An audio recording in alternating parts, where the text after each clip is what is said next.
and we'll go from there.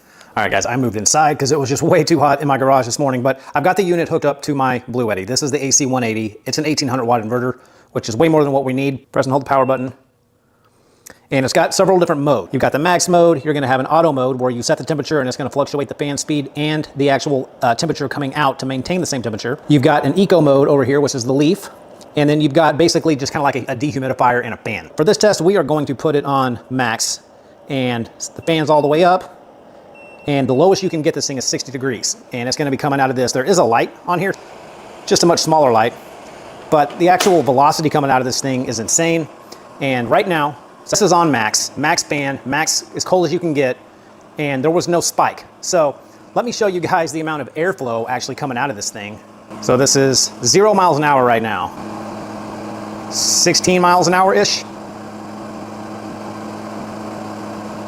So it puts out quite a bit of velocity coming out of the front of this unit.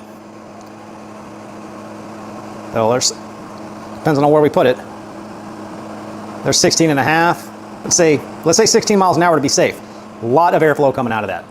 Now, obviously it's not quite cold right now, but we'll go ahead and get a, so it's pushing out 67 degree air right now. So let's let this thing run for a few minutes and I'll come back and give another temperature check on where it stands in terms of pushing out cold air. But we are also now pulling 410 watts. And the other thing is, this is a very, very quiet AC unit. So here's my decibel meter here when I talk. It's around 70, 75. I'm gonna shut up, put this thing right next to it. The compressor is on. We're still around 400 watts.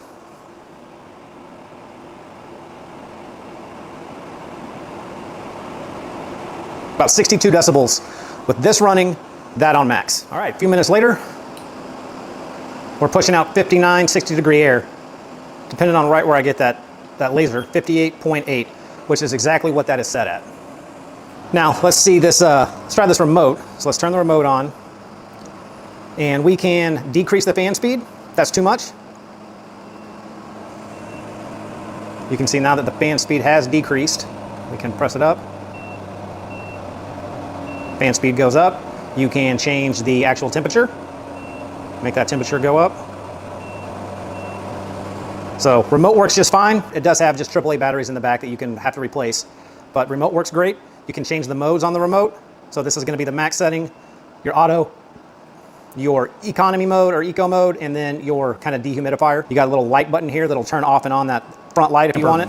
Here in July in Texas, which is a very hard thing to do for any air conditioning unit. But again, I've been very impressed with how well this thing appears to be made. All the things that it comes with. The plastic on is very thick, very rigid, very low wattage. On max mode right now, it's pulling 392 watts. It doesn't take a huge battery to get over that surge amount when that compressor kicks on, but you just have to think about how you're gonna power this thing overnight. But overall, the CYBERTAKE S2 Pro so far has really impressed me.